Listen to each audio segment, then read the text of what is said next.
Just a note before we start, if you haven't listened to part 1 of this discussion, please go listen to that one first. Otherwise, enjoy the show. This is one of only a few planes that I've flown where it has such a high degree of thrust to weight that you can do a maneuver like a tail slide and decide you don't like the tail slide, apply power, and fly out of the tail slide while going backwards. Welcome to Flying BC, a podcast about the people, planes, and aviation adventures in British Columbia and Canada, with your host, Warwick Patterson.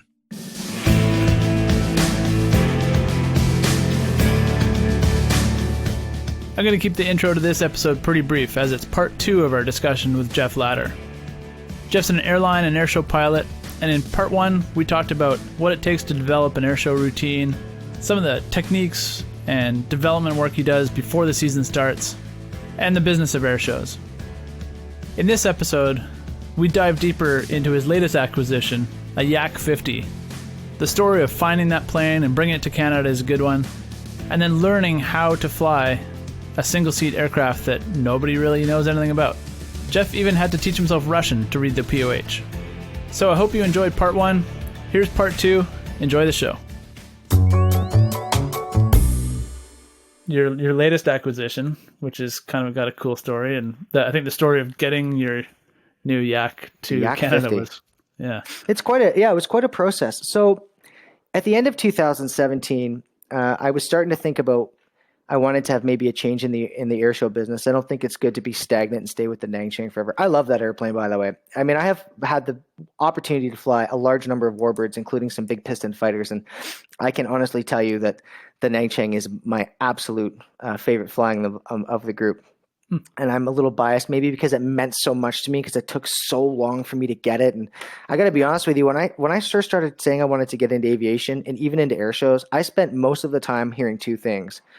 It was either you're dreaming, buddy, and it's never going to happen, or they would start off this conversation with, well, no offense, but you're this. That's never going to happen. And then that turned into yeah, but. So I heard a lot of yeah, buts, like, oh, I finally got a warbird. Yeah, but it's not a P-51. Like, you know what I mean? A lot of that. Yeah. Air shows were the same. Aviation's been the same the whole way through. So in 2017, I was getting towards the end. I love the Nangchang, but I thought maybe it was time to expand into something else. And so I started thinking about selling the Nangchang and buying a Harvard, or selling the Nangchang and buying something else with more performance, like a Yak-11. And we started to look, and I talked to our maintenance guys, and I was kind of getting a feel for how much it would cost to do one of these aircraft. And I kind of decided to shelve that and to fly 2018 in the Nangchang. Well, in 2018, I went down to Tatima Academy, that's Sean Tucker's school. And I wanted to do more advanced and unlimited aerobatics, because that's not really my expertise, being in warbirds. And I think it's really important as pilots to push your boundaries, right? Whatever that is. If you own a 172 and you get your night rating, it's the same thing. You need to push your boundaries a little bit and expand on your flying acumen, right? So I decided I wanted to do advanced and unlimited. So I went down and we flew the Extra 300 a couple times a day for a week in this aerobatic performance training program. And while I don't have the passion for those aerobatic airplanes at all, I certainly enjoyed the roll rate and the high Gs and what I could do with the tumbles and tail slides and inverted flat spins and all these things you just can't do in the warbirds. And so I came back from that in the spring, and I sat down with my wife and I said, I love flying the warbirds, but I'd like to build something in the airshow business, maybe more aerobatic. And I started talking to other warbird guys, and they all said the same thing.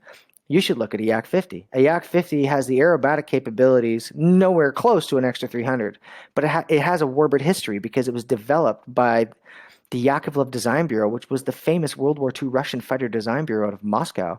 And the Yak-50 was one of the last aircraft designed by that same design team that was successful with the Yak-3, Yak-7, Yak-9, Yak-11.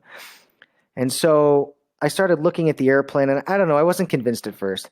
But the more I learned about the airplane and the more I realized the history in it, the more I started to think, like, this would be perfect for us, because we want to stay in vintage historic aircraft. And I have definitely fallen in love with the Eastern Bloc aircraft and the way that they're built and how they fly.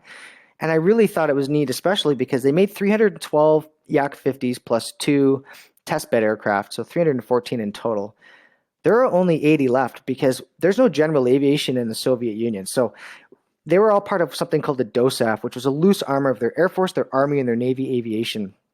And they would take pilots to go fly these international competitions, and that's what the Yak-50 was designed for. It was specifically built to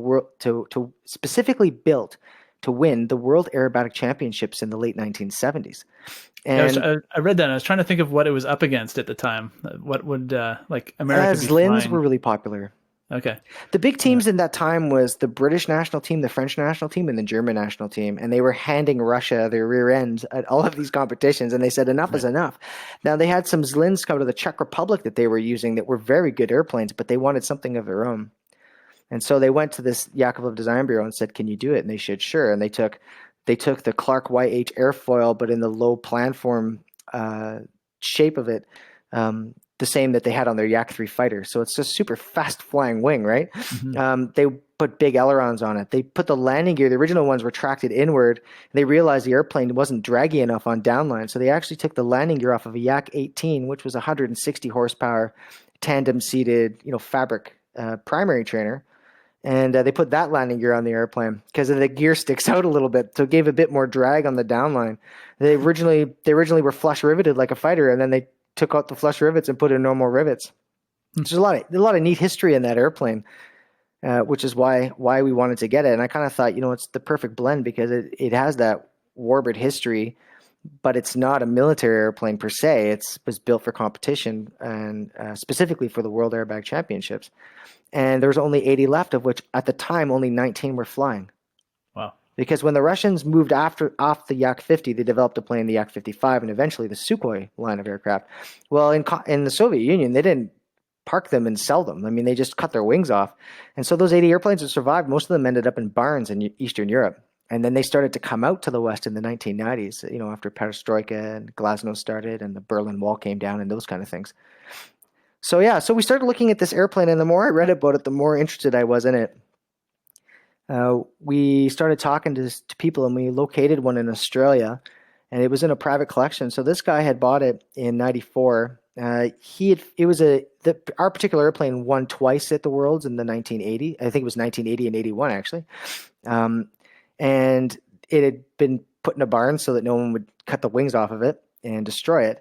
And this guy, this very wealthy Australian who had a collection of airplanes, and he had all kinds of stuff. Like he had like Spitfires, and he had a Hawker Hunter jet, I think, at one point. And, he had like a Firefly, and he just had all these different vintage airplanes, mostly piston, propeller-driven aircraft, but some jets and turboprops. And he found it in the 90s, and he actually took it to Moscow to the Yak-50 Design Bureau who built it and said, can you redo the wing? Because there were some structural failures in the early Yak-50s. Another reason it was replaced was because of the number of deaths flying the aircraft with structural issues. And it's not a terribly forgiving airplane, to be honest. It's able to depart-controlled flight very easily. And unlike airplanes that have a symmetrical airfoil, like an Extra, for example, that can regain control of flight really quick. The Yak is much heavier and has a different airfoil, so it's not as forgiving in that regard. So that's part of the reason they got rid of it. But they took it back to the factory in Moscow and had them redo the wings, and they repainted it back into fighting colors. So the first 100 Yaks came out white with a red stripe and basically either said DOSAF or CCCP, like 1970s hockey teams, right? The next 200 or so came out. They were painted as an homage to the Yak fighter squadrons of World War II, and ours was painted in late winter colors after our Operation Barbarossa, which is where the Nazi Germans invaded into Russia. And it's painted in the squadron that our plane is painted in was a Yak-1 squadron. So anyways, they redid the airplane. They put checkers on it for competition flying because obviously camouflage doesn't work well against a gray sky. And they sent it to Australia where it sat in his collection until we acquired it in 2018. And it flew 6 times. Crazy. It only has 250 hours on fresh. it. Basically, it's in wonderful condition. It was originally built in 76, but it was essentially built back from scratch in 1994. So it's not really that old an airframe anymore with all that they did with it. They put wingtip fuel, they put wing tank fuel with fuel pumps into it to extend its range. So they did all these great mods for us, and thanks for that. So it sat in Australia and it didn't fly. And this older gentleman, he moved to Singapore. He was a quite wealthy businessman, as you can imagine, and his health started to deteriorate. So they were looking to sell the collection. And so I reached out and said, hey, I'd be interested in doing it. And someone who was doing brokerage for them basically said back, sure, you can take that in the Spitfire. And I said, there's no way I can buy a Spitfire unless you're giving it to me for the same price of the Yak. And they said no. So we kind of talked with them back and forth a little bit to see if we could even do it. And then I went and talked to our maintainer in May of 2018. And I said, what do you, his name is Doug Wilson. He and I have been partners for a long time. He's an integral part of our team. And I said, what do you think about this? If you think this is a good idea, I might do it. If you don't think this is a good idea, then I'll walk away now and bug you about it later. And he said, no, we might as well just do it. And he said, if anybody's going to do something like this, it'll be you. I don't know if that's true or not, but he was pretty sure I would do it. So I started going through the motions of doing that. And, when you, first of all, because it was a former Soviet airplane from a military, you can't just ship it. You can't just buy it and ship it. It's like ex-surplus. Even though the Yak-50 never served in an actual military, because it's military surplus, there's international trade conventions that govern where things can go. So the first step was to export it off the Australian registry, and that required quite a bit of paperwork up to and including speaking through the Russians at their Commonwealth of Independent States, for lack of a better term, ambassador, at the UN. And so we had that all done. And they, of course, immediately said, we have no interest in the aircraft.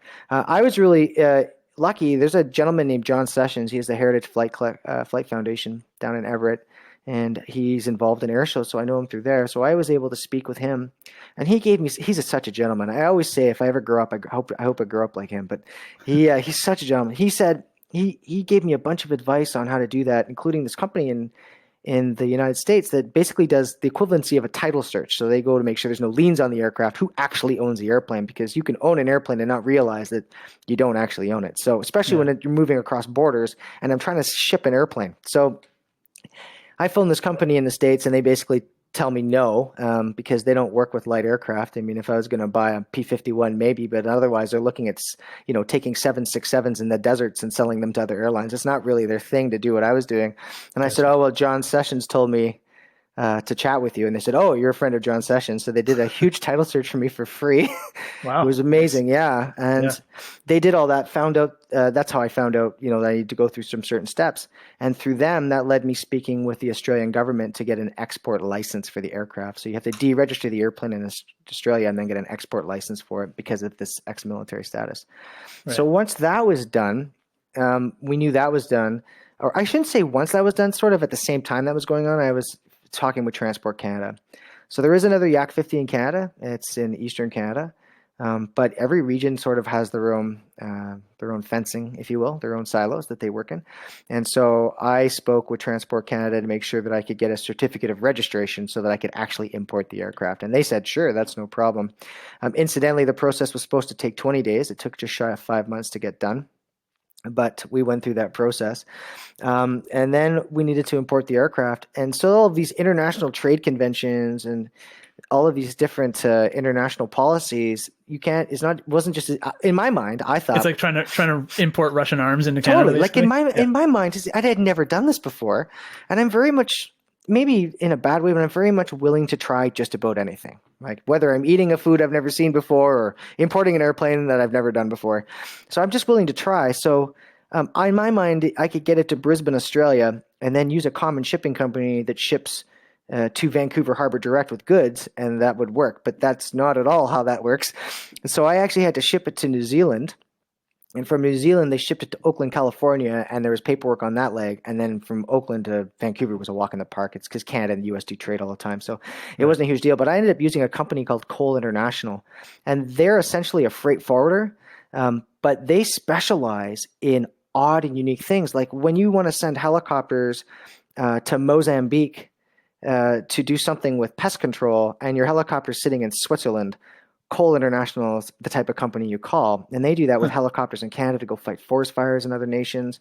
And they have experience with it because they shipped Kamov helicopters, also a Russian design, it's Soviet, well, I guess it'd be Ukrainian, but ex-Soviet design, over to Australia to fight forest fires. So they were totally familiar with this whole process. So I will say that they were a little bit, not a lot, but they were a little bit more expensive than what I originally had budgeted for, and more expensive than their competition, but they had all the expertise to do it. And they basically greased the wheels everywhere it needs to go. It got to the point where I would ask them questions and they would say, Geoff, we're going to send you a document to sign and that's going to be done. And I'd say, well, what does it mean? They're like, all of the things you're concerned about is in this document. And when you sign it, it's done. This is what we do for a living. So Yeah, we used awesome. them. Yeah, they were hugely instrumental in making it smooth. So that got the airplane to Canada. So on May 6, 2019, exactly 1 year to the date, it showed up on our hangar in Abbotsford. And I have to be really honest about it. Prior to the plane showing up, I was very concerned about the safety of the ship. Because ships, I fly many times to Hawaii from Vancouver, and if you're doing daytime, you can see the swells down there. And ships have their sea cans fall off them more regularly than you'd realize. And so I was Oh very yeah. nervous about it. The other thing I was nervous about is I didn't have a chance to go down and fly the aircraft. Luckily, through having some other people that I know in air shows, we were able to talk to an Australian air show group, and they knew the airplane, they knew who owned it, and they knew the person who was maintaining it in Oh, status cool. to get it ready for sale. His name is Tony, so I called Tony. Tony, by the way, is not just this old Australian guy who works on airplanes. He used to race Hawker Sea Furies, and his experience was, I mean, he was very modest, or you wouldn't know it, but then he would say something, and you would ask a question like, "Oh, how do you know about the Centuris engine?" "Oh, when I used to race Sea Furies," kind of thing. And very modest gentleman. And so he went up and did the test flights on the airplane for us and reported back to us. And so I was nervous about the quality of the airplane. I bought an airplane I hadn't actually physically seen up close. And of course, I was worried about this transit and the CCAN. And all of that was gone the second those doors opened. I kind of say it was very similar to when my son was born in terms of elation. And that's not an exaggeration, because you're relieved that the plane is here and it's not damaged, just like I was happy that my son was mostly not damaged. That's going to be questionable as he gets older. And, and that it was worth all that struggle. So then we had the airplane in our hangar. We had a whole maintenance team. So Doug Wilson and Mike Yee, who work for Wilson Aviation, and Doug and I work hand in hand with the Geoff Latter Airshow's brand, I guess you could say. We've worked together forever. Another gentleman named Jeff Franchini, who's an engineer, owns a Nangchang himself, and is just into aviation. He's just a very helpful person. And this other gentleman named Kyle Winia, who actually we met because he wanted to do a video documentary of us bringing this airplane in, and he's doing a small YouTube miniseries on it, going through the process of training. Yeah, he does a great job. Yeah. He's a draftsman by trade, but he's definitely in the videography and aviation. And he ended up coming. I mean, he helped us put the wings on. He was part of the team. And then myself and my wife. It took 5 days to get that airplane in pieces into an airplane that looked like an airplane. And we started that engine on that 5th day. And what a relief to hear that thing start up. So that was the process just to get it together. And then you've now flown it a little bit too now. I have, yeah. So that took us until basically the second week of May. We didn't fly the airplane until October 2nd of that year. And I'm not throwing stones in a glass house when I say this, because we have an extremely good working relationship with Transport Canada, both with the maintenance side as well as air operations side. And there are we're very lucky in Abbotsford to have some really dedicated and wonderful people. Unfortunately, they have been facing cutbacks for years to the point that it's very hard to get things done. So when the right people got the information in front of them, it was done very quickly. But to get our requests for example, as a special certificate of airworthiness, to get these things in front of the right people took months and months and months. So we spent our entire summer that we planned to be training in the Yak, not doing anything, just waiting for Transport Canada. And like I say, this is not a dig at them. The people that they have working in the Abbotsford office, and everybody that we've ever dealt with in transport, they've all been wonderful, great people. But unfortunately, they're short-staffed due to funding. So it took a long time. So it was October 2nd is when we finally got our first flight in. Wow. And so how does it compare to the Nangchang? I kind of get the feeling the Nangchang is a bit of a graceful aerobatics machine, and the Yak is like a tumbling toy. That is a pretty good way to describe it. So they're very different in how they fly. So just before we get into that, I would just like to say this because I know people are listening to this. It is not a turnkey airplane, and it wasn't a matter of me just going out and firing this thing up. It's a single-seat airplane. It has a reputation for being very dynamically unstable. It has some very unforgiving characteristics in it. And like I said, there's only a single seat. So you don't go up and get dual instruction in this airplane. So prior to doing that, we talked about the plan, brief, execute, debrief. Well, that's exactly what we followed. The entire flight test program on that aircraft was was pretty much penned down to a 5-minute window on every exercise, how many taxi tests we're going to do, what we're looking to do, what we're looking to fix. It wasn't just getting in and flying. It took a lot of preparation to get me ready to fly. It took a lot of preparation to make sure the plane was ready to fly and to make sure that my entire team was involved in a safety process there. We use the ATM shield at Geoff Latter air shows, like at our company, our business, avoid, trap, and manage, right? And so everybody's responsible to avoid, trap, and manage risks and threats. That's something I've adopted from the airlines, and we just bring it into this business. So when everybody was ready and all of the tests were done, that's when we finally did the flight. So it wasn't just going and starting it in Yahoo. It was very planned out. So the first flight plan was to do this. We were going to take off with the aircraft at 82% power. It has a tremendous thrust to weight ratio. And so we don't need all that power on takeoff for that first flight. So the plan was to take off and fly above the Abbotsford Airport. This is all, of course, done in conjunction, both with, if required, crash fire rescue services and airport operations, who we advise we're doing this first initial test flight on, as well as through air traffic control services. I am a huge fan of the Abbotsford Airport air traffic controller. I'm not just pumping them because they're nice to me. I can honestly say that I fly to JFK in busy peak periods or fly to other major airports around the globe, and they are easily some of the best controllers I've ever worked with. Anyhow, so we plan out this whole flight. We taxied out. Everybody was ready. We took off with 82% power, and then the plan was to fly up above the airfield, where I'd fly the aircraft in general handling characteristics, but more importantly in the low energy flight regime. Not low altitude, but low power, low speed, and with the gear down, because I don't know what its characteristics are. And so I wanted to fly it there. I stalled it once with the gear down, just briefly, and I flew it away right away. I was not going up there to test its stall character and spin characteristics. It was just just to know where that was. And so it was very brief. It was all videoed. You can't even really tell I did it. It just looks like I was flying slow and then flew fast. I took it to onset is essentially what I did with it. We flew around there flying profiles at various speeds and approach speeds and approximate landing speeds, so I would know what that was like. Once I was satisfied that the low energy flight regime wasn't bringing up any points that of major concern, we brought it in to do 3 low and overs.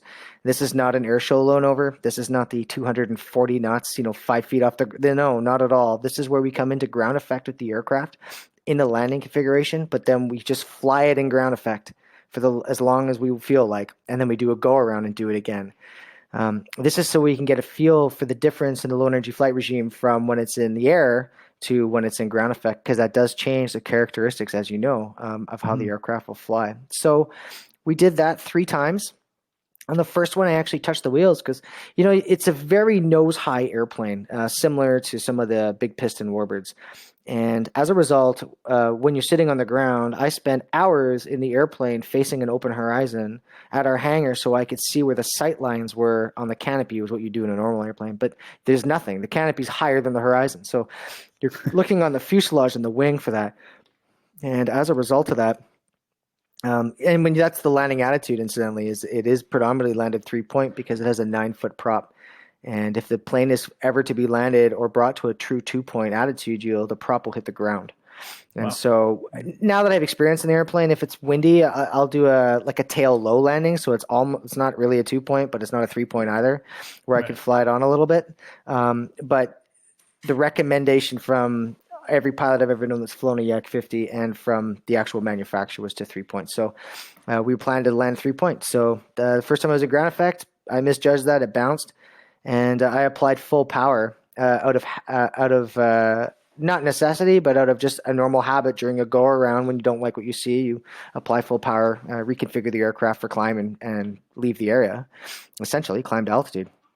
And that was the first time I had an opportunity to feel the full thrust to weight ratio of that aircraft. And I can't really explain it to any other airplane I've flown. It's more than any aerobatic plane. It's more than the P-51. The only thing I can say it's similar to is in 2015, I had the opportunity to race a Ferrari against a Lamborghini down the runway on practice day at the air show, and which is an amazing opportunity. Yeah. And it was probably twice the acceleration rate of the Ferrari. So if you want to being pushed in your seat, it was quite tremendous. Yeah, this is the first chance for me to do that. To be honest with you, quick on the rudder to. Right fast. Yeah. But the thing is, the round engines, you bring the power in slow and around engine, you bring the power off slow and around engine. Now, the golden rule that most people use is you should never be more than 3 seconds from one power setting to the next, right? Or never Right. less than, I should No say. less. Yeah. Yeah, so you're bringing the power in slow. The airplane has a massive rudder. So it's actually quite docile in rudder. Like if you wanted to talk stick and rudder airplanes when they're in the air flying, the Nangchang is way more of a stick and rudder airplane and requires more finesse to fly basic aerobatics than the Yak does, because the Yak was built for that and the Nangchang wasn't. So you're bringing in the power slow enough that it's not rolling on its back. If you were to apply power very quickly in that engine, yes, you would exceed the roll and rudder capabilities of that engine. You would invert it. But so we flew away. We came back around, and we did that 2 more times, and then it was time to do that first landing. And we came in for that first landing, and I did the opposite. I came in lower on the profile, and I bounced it. And it wasn't a huge bounce, but it was enough of a bounce that if it had been in like a decathlon or another airplane or Harvard or a plane I was familiar with, I might have thought about saving it. Generally, I don't, though, because there's no real reason. I mean, you just go around and do it again. But it wasn't even a question. We already briefed that. If there's a bounce, we're out of here. We're not going to try and do that. So as soon as we bounced, I applied power and we went around. And the next one, I came in on a more standardized round engine profile, which would be like 3.5 to 4 degrees. You do come in steeper in those airplanes for visibility over the nose reasons. And so this has no flaps, I should say. So you need the visibility over the nose. So we came in at probably about 3.6, 3.7, somewhere in that. Like it's you're estimating, but based on what I saw in the lights, I came in that profile, and that one was it was a good 3-pointer, and we rolled it in. We came back in, and the temptation right there is to cheers the champagne and whatever, but we couldn't. We had to get down. We had to debrief it and go through it all and then look at the video analysis. But it was a tremendous day because everybody worked really hard on our team to get that plane there. I mean, I'm just a pilot, really. Maybe that's the branding is my name, and maybe I'm the one who gets to have the fun flying it, but I can't do it without every single other person being there. And I think that's probably the same for everybody that does this. Yeah. So it was a huge success for our team to have done it. And also, it was kind of neat because not too many people get to fly a high-performance single-seat airplane, right, with no training. And I just had to rely on previous experience in other types of airplanes. Yeah, I imagine there's no POH, at least not an English one. Yeah, there's not. It's so funny you should say that. We got some manuals that were translated from the Polish, and the translations were as terrible as my Chinese manuals from the People's Liberation Army Air Force for the Nangchang. So I ended up getting Duolingo and reading Russian. Wow. For real, yeah. And my Russian's terrible. I'm not going to give you an example, but it's enough that we have neighbors in our townhouse complex that speak Russian, and I understand what they're saying now. But that's cool. Yeah, Duolingo. I ended up using a lot of that and Google Translate. And then there are no performance charts for the aircraft at all. And as part of our flight test program, we actually developed them for this airplane. So now we are circulating out to the Yak-50 community, the few people that do have them. We do have performance charts for the aircraft, and that took us months and months of test flights to get. But we did get the data, and then we had it verified by sending it to other Yak-50s and make sure that they verify the information. You don't want it to just be our Yak, right? You want it to make sure that I didn't make an error in the math or an error there. So we've done that now for the Yak. They call it the egg, but it's basically the VN graph, which is the maneuvering corners of the aircraft for G. It'd be cool to find the pilots who won in that plane in 80-81 and I would love that. Tell you. I would love that. It would be wonderful to have an opportunity to meet anybody that flew these up when they were competing. Yeah. I don't know if you've been able to develop a show with it yet, but so we're in the initial stages of developing a routine right now. We've been out flying basically we're Monday to Friday out there, and I'm doing between 1 and 2 flights a day every day the weather's good. So we're doing at least 5 flights a week, sometimes more. And that's exactly what we're doing now. We're done our spring training. We finished all that flight testing that we needed to do. So now we're actually developing the routine. So right now we're working on a high show. Originally for the high show, I was hoping to do something a little different. But what we're basically going to do is we're going to take part of our old show and we're just going to make it more dynamic. And so unlike the Warbird that's limited with some of its maneuvers, this aircraft can do things like a Lobshevik, which is a gyroscopic tumble. We can do shoulder rolls, we can do tail slides, inverted flat spins, inverted spins. There's a lot more maneuvers that we can do. Square loops, for example. You'd never be able to do a square loop in the Nangchang. It wouldn't sustain the G-force or have an inverted fuel or oil system for the top part. Whereas this airplane's a 9G airplane. Generally, our square loop we fly at 7G, but the capabilities of the aircraft are going to allow us to do some really exciting things with it, and we are starting to put that together now. We're hoping to do our evaluation in the middle of July, hopefully, and we will have something together. But aerobatically speaking, it's most airplanes are better balanced than the Yak-50. So the Yak-50 has very heavy ailerons, very light pitch authority, and medium rudder. So it's basically the least desirable characteristics to fly aerobatics with, which is funny for an airplane that was designed like that. But I guess that harkens back to how the Yak-3s and the Yak-7s and Yak-9s, the planes that preceded this one, I guess the Yak-18 too probably, preceded this airplane design. The wing is fast, but there's no boost in the giant ailerons that are out there, which would have originally been much smaller than this. So the control forces are massive in roll anytime you're above about 270 kilometers an hour. And this aircraft has a top speed of 450 kilometers an hour or 280 miles per hour. But it's very heavy in the roll. When you're at slower speeds, the roll rate is fantastic. And this is one of only a few planes that I've flown where it has such a high degree of thrust to weight that you can do a maneuver like a tail slide and decide you don't like the tail slide, apply power, and fly out of the tail slide while going backwards. And I've never done that in an airplane in my life. That was at full power, which I wouldn't use at an air show, and I'm not going to develop that into a maneuver, but it was certainly something that was incredible to experience. Awesome. Yeah, it was something else. It does tumble very well, but being a much larger design for an aerobatic aircraft, it doesn't have the roll rate of an extra 300, which with the SPADs can be up to 400 degrees per second. This is rolling closer to about at slower speeds probably 150 degrees per second, and at high speeds probably 200 degrees per second. But it's a wonderful, it's pretty wild flying airplane. Yeah. It's funny when you look at photos of it, especially like side profile. Like it's very purposely built for one thing. Yeah. The pilot's right in the middle, and you sit behind the wing, right? So that's that has some interesting effects on me as a pilot, actually. If you're sitting back there, the G and the positive and negative G is not really affected as much, but yaw is felt very differently because I'm behind the center of pressure, or the pendulum of motion.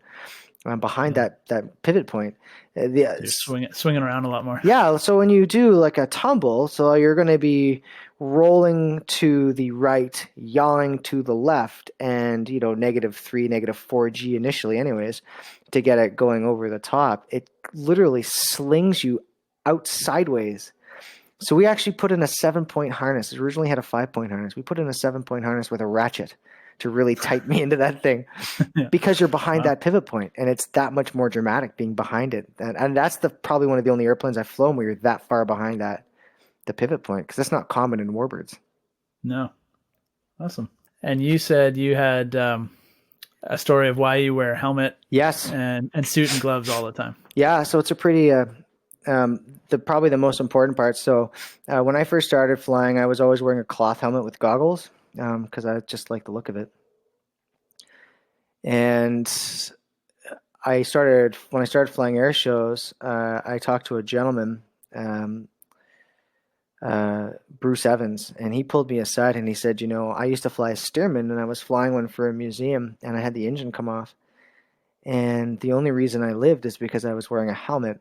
And he's like, I know maybe in your mind the helmets are hot or heavy or too modern. But he said, I really highly suggest that you look into that, because I am only alive today because I was wearing a helmet. And so I had a Nomex flight suit at the time, but it was 4.5 millimeter weight, which is what they use in an ejection seat equipped aircraft because their exposure to fire is very short. And another person pulled me aside and said, it's a very sad death, but someone in the airshow industry died a couple of years ago, and when they crashed at Fairchild Air Force Base. I believe it was Fairchild. And he was upside. His name is Eddie, and he was upside down in his Stearman. He didn't die from the crash. He died from the fire. Mm-hmm. And so I kind of took those two to heart, and I went to a company called Gibson and Barnes, and I had them custom make this black and green one. I wanted black for professionalism and green for the military heritage of the Nangchang. And I had them manufacture it in twice that Nomex. And I'll tell you, it doesn't breathe. It is extremely hot. Never mind the workout you're getting flying the aerobatics. It is extremely hot.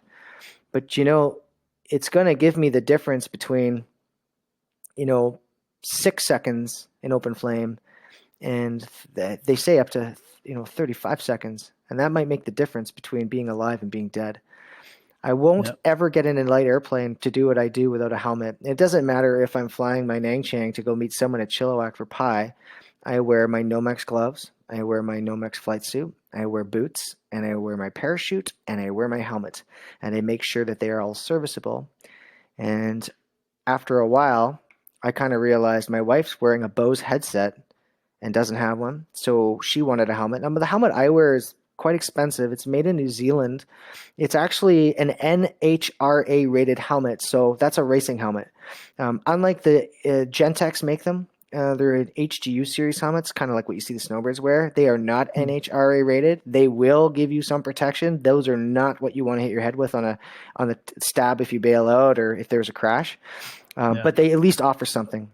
And there was a company in Lani didn't like the old style because mine's modern, but it's wrapped in leather and has the goggles on it. I even have a mask for it if I'm flying high altitude. It's all that stuff. She didn't want that. She wanted something that looked a little more modern. So we went and talked with a company in California called Bonehead Composites, which we were introduced to through other people that were flying aerobatics, and it has the same impact rating. Okay. And one step further, my son has a helmet. We took a David Clark headset and bought the David Clark shell for it. And I won't let anybody sit in my airplane in a flight unless they're wearing a Nomex flight suit, closed-toed shoes at the bare minimum, along with that helmet, because the difference between life and death for two people that I've talked to was the fire protection they were wearing and the head impact protection they were wearing. And so I think it's super important. I know I was listening to your last podcast, and I get it. There's going to be people that say, why are you wearing a helmet in your 172? You know what? We talked about it a little earlier in this, it's the no offense and the yeah buts. Who cares? Yeah. Who cares?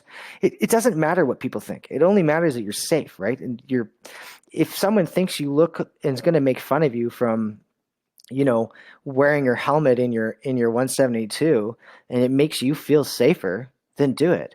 If you're not flying aerobatics, but you choose to still wear a parachute, so be it. I always wear the same things on every flight because you want to get in the process of always doing the same thing, right? Like it's a standardized operating procedure. So I generally wear, unless something is mechanically broken, like unless my headset had a problem and I had to wear a headset, and I wouldn't fly aerobatics or formation flying if I don't have a helmet, period. If I had to ferry my airplane to a maintenance place while wearing one helmet to have that helmet fixed, for example, sure, that's fine. But generally speaking, and even then I'd probably just ship it and drive it. It's just not worth it. It doesn't matter what other people think. And I know that there's this perception out there that if you're wearing a helmet that maybe you're trying to be an aerobatic pilot or a military pilot or try to look like a fighter pilot or you want to whatever, but it doesn't matter because I wore the cloth and goggles because I wanted to have an older look, not a newer look. And I don't even feel comfortable if I'm not wearing my helmet now. Yeah. Doesn't matter what people think. Yeah, it's one of those things. If something happens and you left them back in the hangar, you're gonna look pretty dumb, right? It's a cultural thing that'll change. It's like my parents are in their 70s and they didn't have seatbelts in cars. And if you wore a seatbelt, like why would you need a seatbelt in your car? Yeah. I guess there's an argument to be made that if you're gonna go fly straight and level, you don't need it, but I would say there's an equal argument to say that you could have an accident on your next landing. Or it's the same reason that I wear sunglasses with my helmet. I remove the lenses that they come with and I get polycarbonate lenses that are of a less tint. And I don't do that because I want to have a brighter image. I do that because polycarbonate will stop a bird coming in through the cockpit. And so if you have a bird strike and it hits you in the face, at least I'm not blind. And I wear those sunglasses whether I wear those sunglasses unless it's absolutely dark out. And with my wife's helmet, she only flies at day. She wears that down even if it is dark because she knows that there's a risk involved. I think it's just free insurance. Yeah. If you have the equipment, you might as well use it. Yeah. Awesome. Well, thanks for joining me. Well, thanks for having me. I think we'll have you back on at some point, and there's much more to talk about. And Sure. I look forward to seeing the Yak in action. Absolutely. Well, thanks for having us. Yeah, thanks. Well, actually, how can people find you? We're not really huge on social media as much anymore, but we do have a Facebook page under Geoff Latter Air Shows. I am open to people talking to me at any time. They can email me at info@geofflatterarshows.com, or if they want to reach out, they can go to our website, geofflatterarshows.com, and our email and our phone numbers there. So if you want to text us or phone us, you have any questions about aerobatics, about air shows, about airline flying, about any of the things that I can offer, please don't hesitate to reach out to us. We're happy to talk. And if I'm not able to find that information, then I will use my resources of friends that I do have that are much smarter than I am, and I'll find that information for you. Speaking of helmets, this summer I went and got myself one of the Sky Cowboys helmets. And I've been wearing it for every flight this summer, and I truly believe that I will forever wear a helmet while flying now. Even on long cross countries, midsummer when it was hot, it didn't bother me. It's just become a habit and a natural thing to do now is put my helmet on. Who knows? Maybe one day it'll save my life. Thanks again to Geoff for that awesome chat. Please go to his YouTube channel and watch his videos. If nothing else, it's going to make you realize you do not prepare enough for potential emergencies. His diligence and preparation is an example for all of us to follow. Follow me on Instagram and Facebook at Flying British Columbia, and you can check out show notes, videos, podcast links at flyingbc.com. Thanks for listening, and fly safe.